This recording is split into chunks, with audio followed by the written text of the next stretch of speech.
The Ask the Experts Theater at CSCMP Edge 24 is sponsored by Knopf.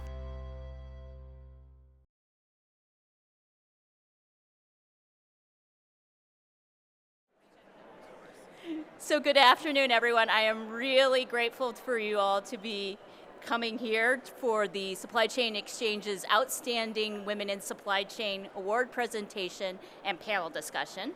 My name is Susan Lacefield, and I'm the Executive Editor of Supply Chain Exchange, and I'll be serving as the moderator today for our panel discussion. But first, we want to extend a special thanks to our sponsor, Knopf, who has lent some great support to us to recognize these outstanding supply chain leaders. Knopf develops and manufactures intelligent warehouse systems using the latest solutions in digitalization, software, automation, and robotics. And I'm joined today by Nicole Smith, who is the Marketing Operations Manager for Knopf. Nicole is going to help me hand out the awards today. We appreciate all the support. Today, we are honoring 4 truly exceptional women who have made remarkable contributions to the supply chain profession. Supply chain management, as you all know, requires strategic thinking, innovative problem solving, and effective leadership. And these women have consistently demonstrated a commitment to excellence. Their dedication, passion, and achievements have not only advanced the profession, but really served as an inspiration to countless professionals. Our first award winner is Annette Danek-Akey. Annette is the newly minted Chief Supply Chain Officer at Barnes & Noble. She previously was the Chief Supply Chain Officer at Penguin Random House. And Annette is also a member of the MHI Board of Governors and is on the Advisory Council for Work, and was an adjunct professor at Townsend University from 2020 to 2022, right in the heart of the pandemic and e-learning. So thank you, Annette, for your contributions.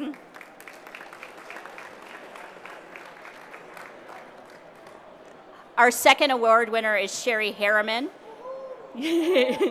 Sherry served as Senior Vice President of Logistics and Supply Chain for Academy Sports and Outdoors from August 2018 until February 2024, when she retired. So congratulations, Sherry, not only on this award, but on your well-deserved retirement. I hope you're taking advantage of it.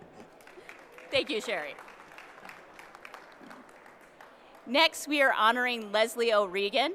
Leslie is currently the Director of Product Management for DC Systems and 3PLs at American Eagle Outfitters, and she spent over 20 years in the supply chain and technology space. And the interesting thing about Leslie is when she isn't at the DC, you can find her jumping out of airplanes. So I'm interested to hear on how skydiving might contribute to supply chain leadership skills. And last but not least, fresh from the main stage panel upstairs, Ammie McAsey is currently the Senior Vice President of Customer Distribution Experience for McKesson's U.S. Pharmaceutical Division. In this role, Ammie is responsible for leading the distribution strategy across the U.S. for brand, generic, and specialty pharmaceuticals. Thank you so much for joining us, Ammie. Annette, Sherry, Leslie, and Ammie, thank you for joining us today. I thought we could kick off the conversation by having each of you, describe the responsibilities you hold in your current position and a little bit about your career path for getting there. And Annette, since you are freshly minted in your new position, I thought that we could start off with you and then work the way down the line.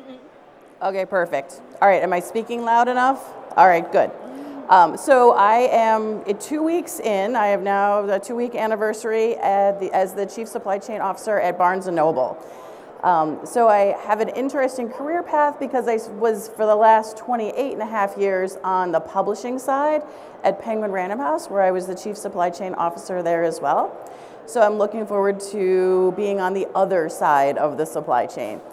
And I would say, how did I get to where I am? My background is in industrial engineering. So I think when you're an industrial engineer, you have to convince someone else to do a project. So at some point I realized the best place to be was probably to be in charge. Because then I could implement my own ideas. But what I didn't realize is that you still have to convince people, and you have to do it in a collaborative fashion. So I'm not sure if that exactly backfired or really helped, but I would say that really was my career path.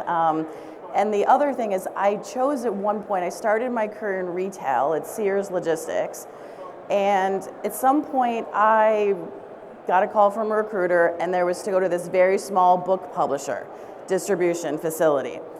And if you're at a big company, sometimes you get pigeonholed into one job. And I wanted to do it all. So that's just my personality type. I wanted to do everything. So I said, I'm going to take a step back or forward, and I went to a smaller company and I got to learn it all. And then we just happened to grow into the world's largest trade publisher. So anyway, so that was my career path. Okay. And Sherry, I know you're retired, so you know your current responsibilities are different, but if you could just talk about your career path to get where you were before you retired. So I've never been busier. The past 7 months have been wonderful, but I had the opportunity to lead Academy Sports and Outdoors supply chain and logistics for the past 6 years. During that time, we had the opportunity to obviously venture through the pandemic. We actually went public during the pandemic, and they're in the process of changing out their WMS right now. So a lot going on there. But before that, and really how my career got started, I worked 29 years at Walmart, where I started out just needing a job, working my way through college. And so I say supply chain found me. I was a break pack order filler, for those of you that are familiar with warehousing. And when I left Walmart, I had responsibility for 6 distribution centers in the state of Florida and 1 in Puerto Rico. And so, I think that when I look back on my career, and things that I think worked well was, and maybe what shaped my leadership style is that path of just always accepting roles and responsibilities that maybe someone had more faith in me or more vision for me than I had, and assignments that I wasn't necessarily always the expert at. So I think that's been my career as I've grown my career and developed. And Leslie, if we want to talk a little bit about your... Mine's probably a little bit different. I'm a degreed industrial engineer like yourself. It's looking for that efficiency. I've been that go-getter probably from day one, and it does make a lot of sense. My personality, and people are looking at me smiling, yep, so true. So my career path was a little different. I was much more of a go-getter, and I'm going to go grab it. I'm not going to wait for somebody to give it to me. I have never been promoted in my entire career. I have always taken a job.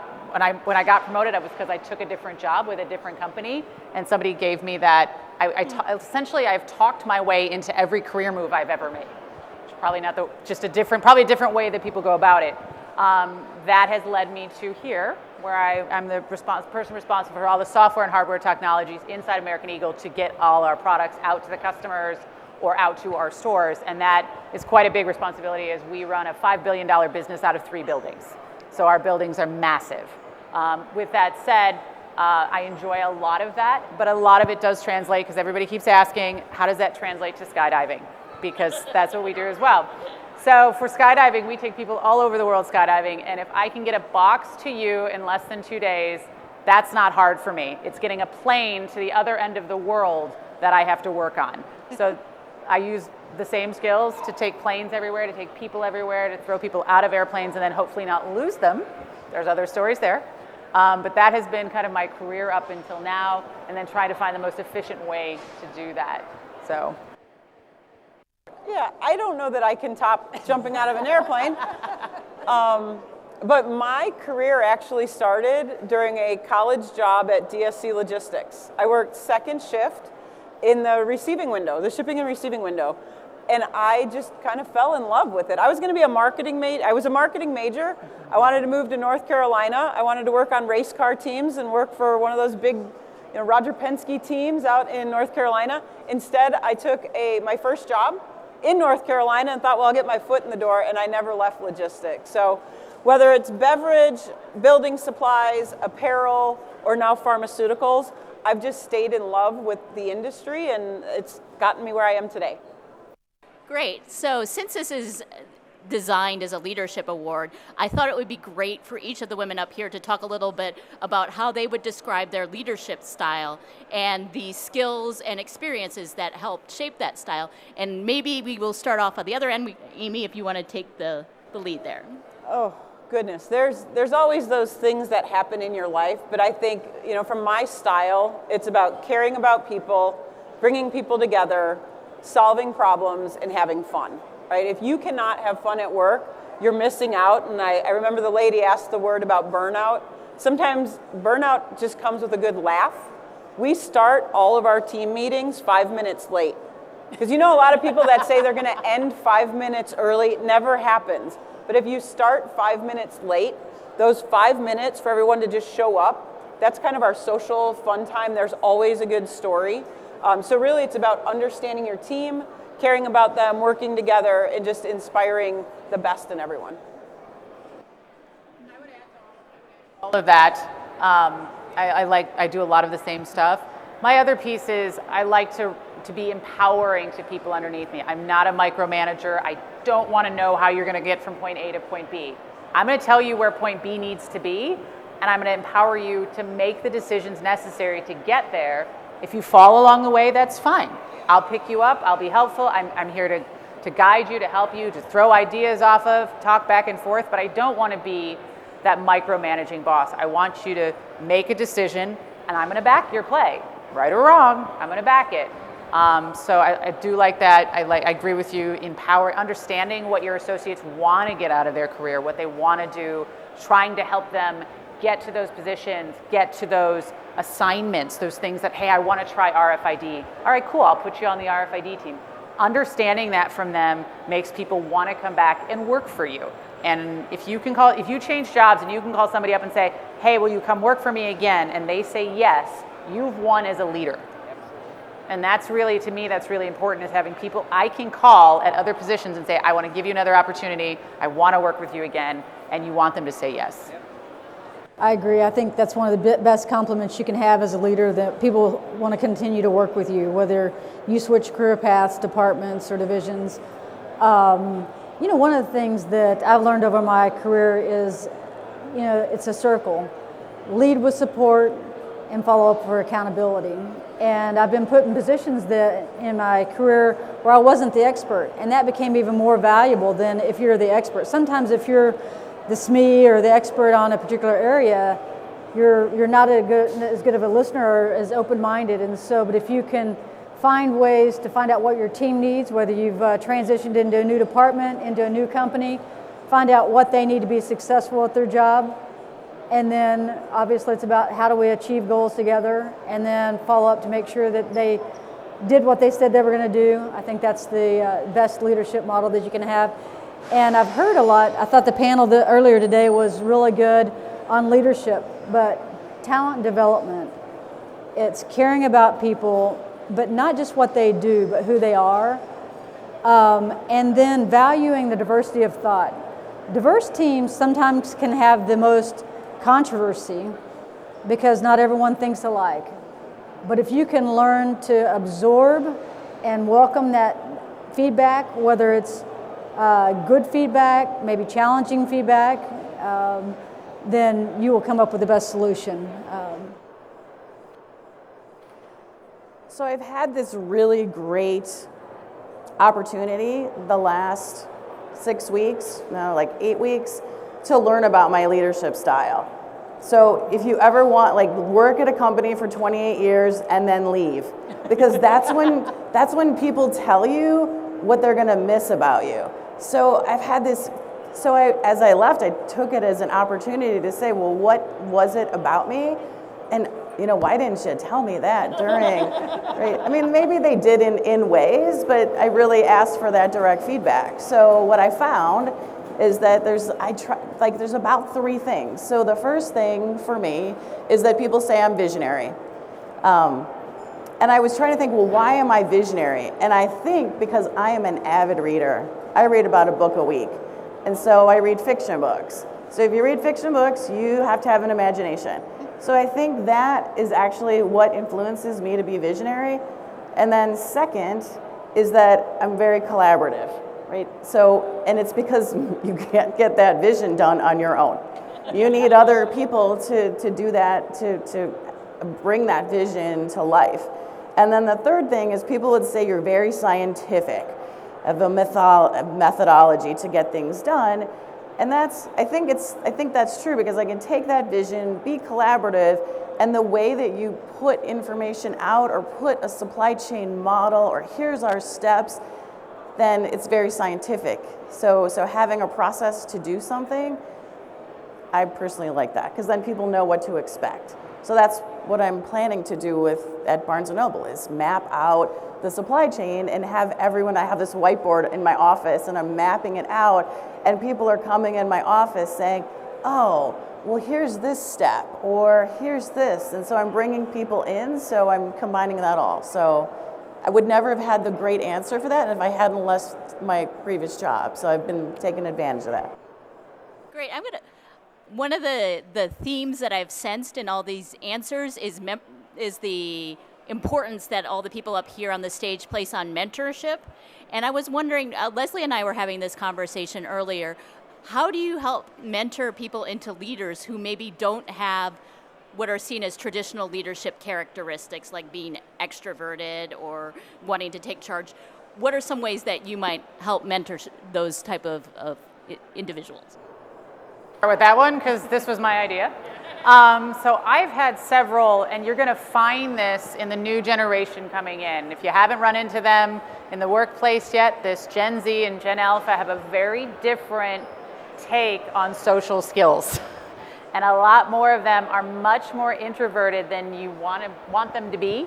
So I've had several underneath me already that were very traditional introverts, very quiet, under the radar.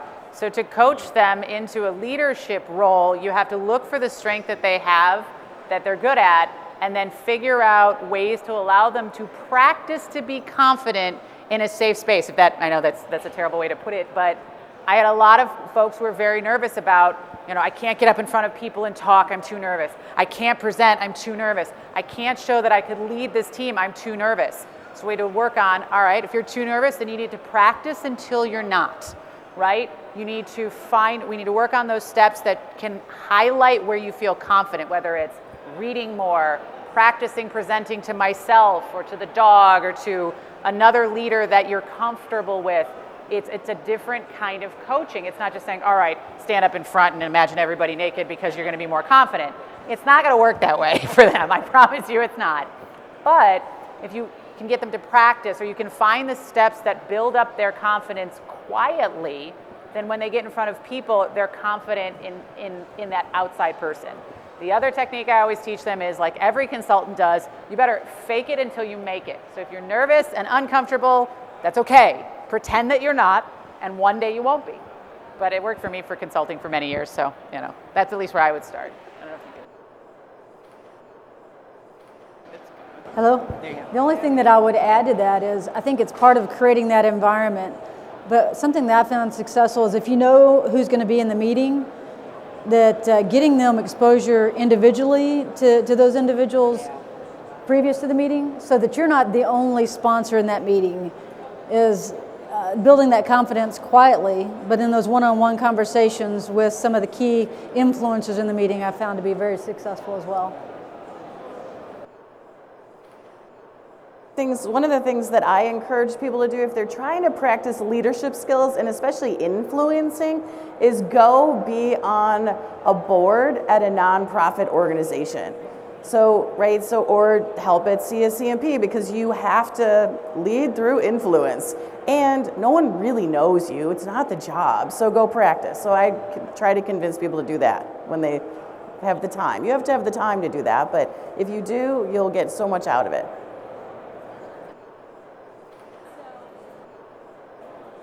Supply chain leaders today, we face a variety of challenges, and I was wondering, what are the one or two challenges that you as a supply chain leader or as a retired supply chain leader see as huge in the industry today? And maybe we'll start with Sherry. I think that the talent is probably the biggest challenge. And it's the biggest challenge not because there's a lack of it, but I think it's bridging that gap. I think now more than ever, it's important to leverage the tenure that experience, the skill set that tenure and experience brings to the table, because we've been there, we've done that, we've seen the cycles in supply chain. You haven't seen everything, but it tends to be kind of cyclical and tends to produce more of a level head of how you look at the business. But the innovation, technology that just comes intuitive to the younger generation is invaluable from an efficiency perspective. If you want efficient operations, how you blend that experience with that efficient thought process of going from A to Z and using the technology is going to be key. And it means that sometimes you have to mentor those. You know, you mentioned someone that may be quiet. You know, the new generation sometimes can be a little bit spicy or a little bit sassy, and how do you grab onto that? I've had the opportunity to mentor that, and you value that and help. Maybe you don't ever want to squash that. Just meter it a little bit for the right audience. So, but that's the biggest, I think, talent gap. I would say challenges we're facing are just how fast change happens and the competing priorities around it, and then prioritization. Like, we have 1 million projects and we only have so much budget and so much time. So really identifying the ones that are either gonna sink you or soar, and trying to balance both of those, because you have to do them all. You have to somehow figure out how to do them all, but you have to put them in the right sequence. So we struggle a lot with 100 things to do, 10 that matter, what's the most important one to do today? All of ours are exactly the same. We're getting young resources in, or no resources at all. Yeah. So that's been another challenging space, is when you can't hire or you can't get the right person in the right place. But like you said, it's the big competing priorities. It's senior leadership is your business partner very typically that goes and says, I want to do these 10 things. And it's getting much more costly with some of these SaaS solutions. You're getting in bed with SaaS providers, and now you're beholden to them like you're married. And you've got to work out the details. And sometimes that's harder than people care to admit. And you spend a lot more time working with those relationships now than I think I ever have in the past. So I think the vendor relationship piece, it's more challenging just because there's more of it. You have more vendors, you have more complexity to those relationships. As the technology changes, we can't keep up with the integrations and the new software and the old software and the upgrades and the servers and the firewalls and my gosh, you need an entire tech team just to make sure nobody breaches your security. So, Nothing I don't know anything about. I would say that there's, I don't know if it's a challenge or it's an opportunity. And going to that, in the future, we're going to need supply chain professionals that know the systems, the operation, the technology, so all those pieces. And how do you get that person to, when you're talking to them, well, I don't know if they're the AI person, I don't know if they're the operations person, I don't know if they're the IT partner. Like, you should actually be able to talk to them, and they should be able to know all those pieces. So how do we set those expectations that the worker in the future is going to have this fusion of skills? And it's kind of an exciting job if you think about it, but how do we create that? It's hard to translate all that we do as supply chain leaders to people who might be interested in the field but just not know that what is possible out there. So since all the people up on this stage are women in the supply chain field, I think it would be appropriate to ask our panelists to reflect a little bit on what we can do as an industry to develop and inspire more women to take leadership positions in the supply chain. And Leslie, I think we'll start with you. So my vote is always to start younger. We don't talk about STEM or any, to be fair, telling somebody there's a career in distribution to a 5th grader, they're gonna go, what? What's that?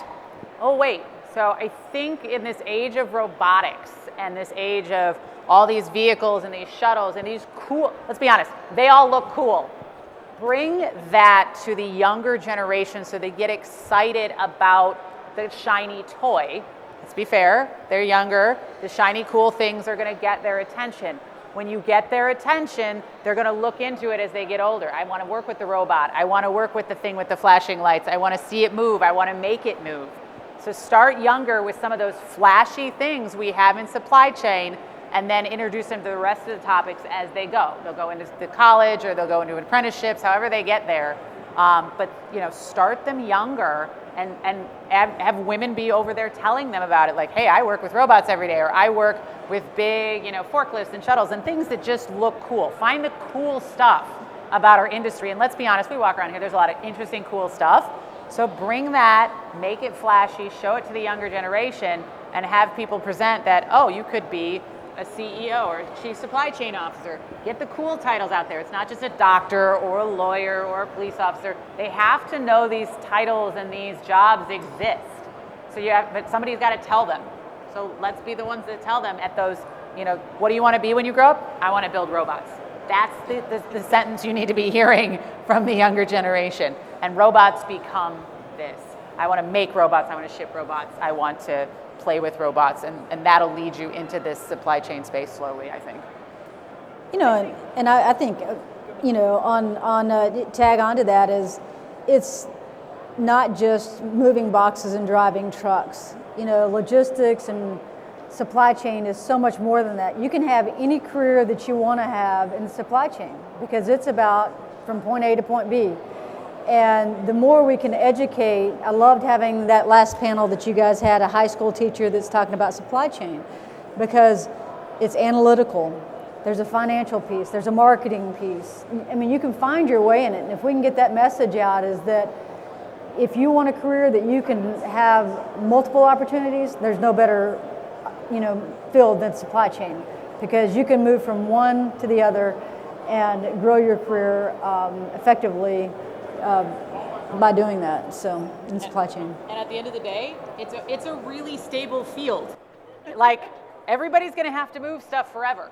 Like, that never goes away. So it has a good bit of stability, even when we have rocky financials, and we have rocky things politically. There's almost always a need to move stuff. So good. Go on. We're good. Talked a little bit about inspiring people to come into the field. Once we have them here, how do we help them get up to those higher leadership roles? What sort of programs have you seen that work, and what doesn't work? And Ammie, if you can start. It's a little of what I said in the last panel, but it's finding that diverse talent. Like I said, women, diverse, it doesn't matter. Find good talent and bring them along. Bring them through the door that they don't even know exists. And I think that's part of it. You have to see something in someone, and they have skills. They may not have the subject matter expertise, but bring them along. I love all of the employee resource groups and all of the different things that we do, but sometimes leadership is one person at a time. And then multiply that effect, and that person that you pulled through, have that person pull somebody through. It really becomes the multiplier effect that then starts to create this energy that then you have multiple people coming through. And we're in a fortunate place where we've started to build that momentum. Before our organization, people shied away from it. It was hard, it was long hours. Instead, now it's rewarding and exciting, and you're creating solutions. So you have to paint the right picture, but then you've got to bring everybody along. One of the things I would add, I'm sorry, I interrupted you. One of the things I would add is, I think it was mentioned in both the keynote speech this morning, as well as maybe in the panel, is whatever the diversity, you can never look at yourself as a victim. You've already lost the battle if you're thinking from a victim mentality. Victims oftentimes behave defensively, and you have to take your career offensively to make sure that you make it your own. And then, just take the opportunity. It can't be men against women. It has to be men with women and women with men. We have often complementary skill sets, and the only way that we can talk about this and improve the industry is it has to be both of us, all of us working together. It can't be women trying to create our own path of success. It has to be bringing others up, bringing others along, all of us together. I always go really pragmatic on this, and I've written about this and talked about it, but I think vacation time and paid time off is just key for everyone. The last 2 years I worked in England, and so I now see the difference, like, for real. Like, you know, I've been in your shoes sitting there and listening to people saying, oh, we need more vacation and it's different. Yeah, it's different. And 2 weeks just doesn't cut it. So if you want to have a more diverse workforce, add more vacation time. And I know that's easier said than done. Yeah, I was going to say yes to that one too. Well, I think we have a few more minutes. If anyone in the audience has a question for the panelists, if you want to raise your hand and just speak, I'll call on you if you want to speak real loud. If not, I can follow up with as many questions as possible. Anyone? Gentleman right there. Mm-hmm.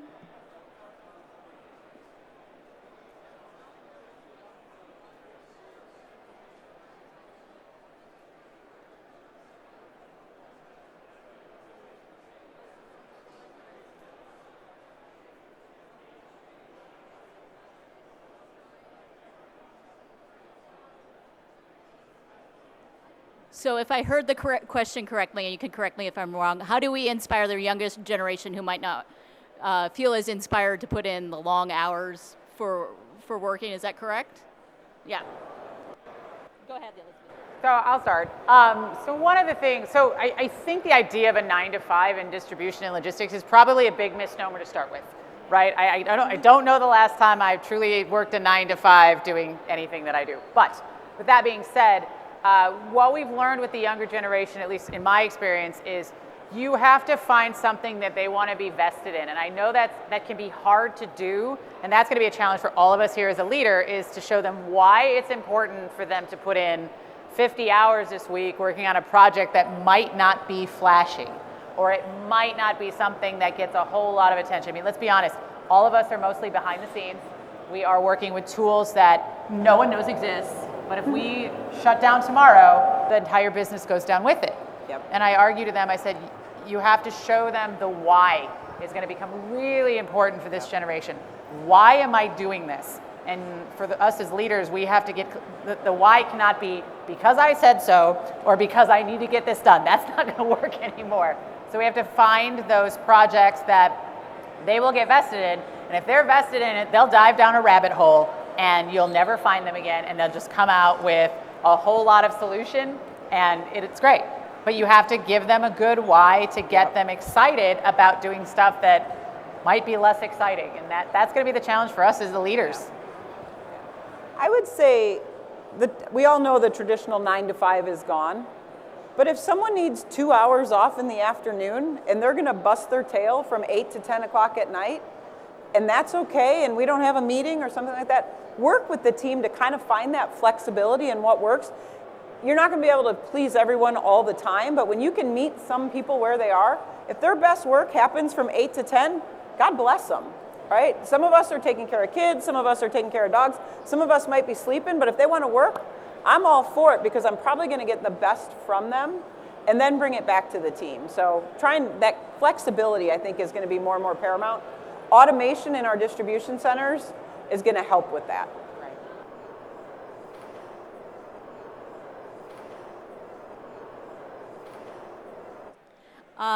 Any thoughts on how the COVID pandemic that we came out of, any learnings that you have experienced and that you're taking forward in your careers as you go on? What didn't we learn during the pandemic? I think if I learned anything, it was to give people grace. Everybody dealt with the pandemic very differently. We lost team members. I'm sure a lot of people went through the grieving process while trying to keep everything running. So I think I learned to be a little more compassionate as a leader. I think for me, it was the power of being able to do things remotely. For the longest time, probably up until COVID, you have to be on site, you have to see things, we have to see you in a room. I think we learned to build a lot more trust in our teams in that they're going to get their job done even if they're not sitting at a desk, like you said, doing it from 9 to 5. They're doing it from 8 to 10, they're doing it from 4 to 6, and we were forced to learn how to do things that we thought traditionally required us to be on site in a room with people. We all had to shift and go, how do I do this remotely? How do I communicate better? How do I create spaces? I do appreciate that WebEx and Zoom and Google Meet and Teams all got a lot better real quick, which helped, that we're being fair there. But we all learned that, we didn't always have to be in a room together, and that helps a lot of people, like you said, stay with some of the jobs that they want. They're able to support their families. Everybody really likes this work from home or this hybrid model, and the more of that sticks around, the younger generation is going to stay around in supply chain. The younger generation is going to stay to work with us because they're going to do their regular jobs and they're going to have their side hustle. And if I work from home, I can do all of it. And if I can do it all and I'm happy, I'm going to stay around longer. So that's kind of what my take on it is. Yeah, I think the fastest way to frustrate the generations coming up, and I think if you really ask people, is don't waste their time, with wasteful rules, or I can do this in 5 minutes and you're making me stay 3 hours, because that's the way it's always been done. It takes that flexibility and I think intentionality on what works best today. Today you may need to be in a collaborative environment that requires maybe face-to-face because it's the immediacy of the situation. Or it may be you have to have a blend to accommodate for some of the needs of lifestyle. One of the biggest concerns that I had, and I think inadvertently it probably affected women more than it did men, it's because most women have the child care capabilities. We lost a lot of parents or single parents or women during the COVID pandemic because it was just like, I can't do it, I can't manage it. It was very, very difficult to manage, and I think that's where that understanding, that compassion of how can we make it work, making sure they feel valuable as part of the team, because people, it can't be your time at work is company time and your time at home is company time too. Right. People have other responsibilities, so. I'll go a little bit of a different direction. I feel like the COVID gave us a playbook. So right now, as some of the ports might or might not strike, no one has to explain, if we need to get the chassis, we're going to unload it really quick and we're going to send it back, because everybody went through that. So we created a bunch of playbooks, which I think was great. Hard, but great. I appreciate the silver lining to that dark cloud. We develop playbooks. Anyone else have questions in the audience that they would like to pose to our excellent? Yes, you in the back, and can you speak up really loud because I have bad ears. Come up here.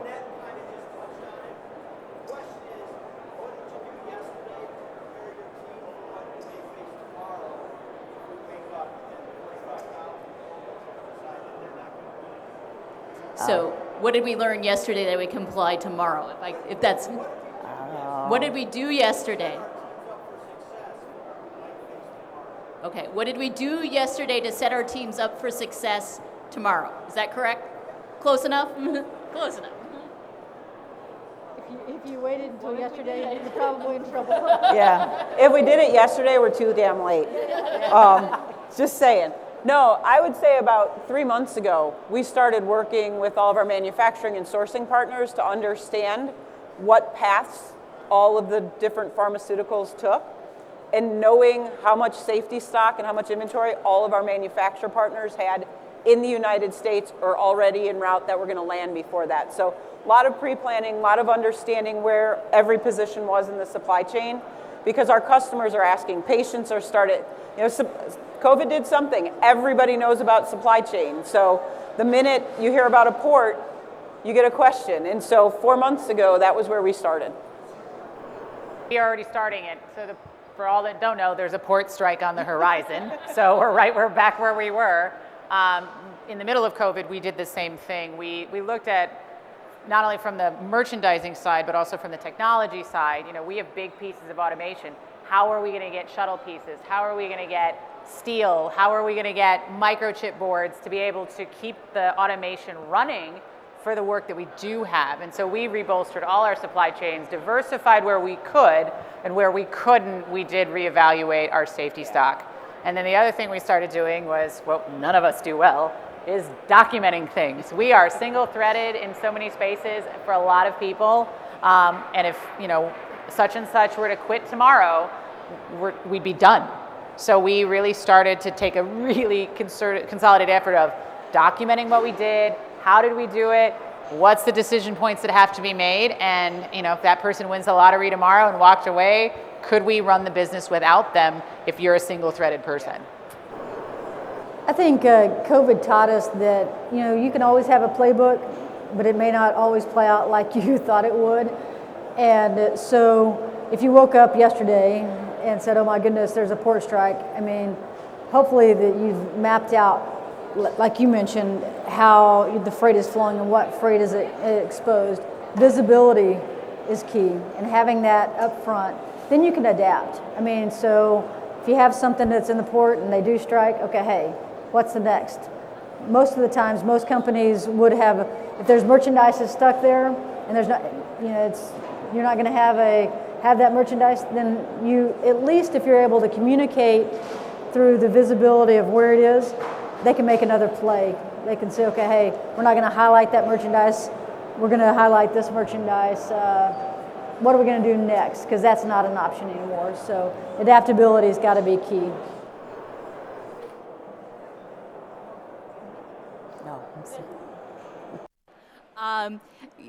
You've touched on automation. Is there a certain automation that you feel like is crucial, that's going to really help you seize on the next opportunities, and certain automation that you're not as focused on? A distribution job isn't sexy. Somebody said that before. Working overnight shifts, not sexy. It's harder and harder to find labor to fill the roles that we need to have filled.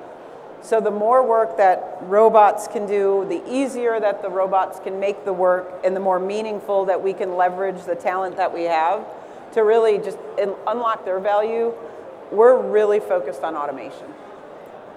Yeah, we're doing the same. We're taking the monotony. We're trying to take the monotony out of the warehouse, because, like you said, you can't get a whole lot of people who are going to come in. I'm going to pick things into a tote all day. That's exhausting, and occasionally, well, a lot of times, it's mind-numbing. We've all done it.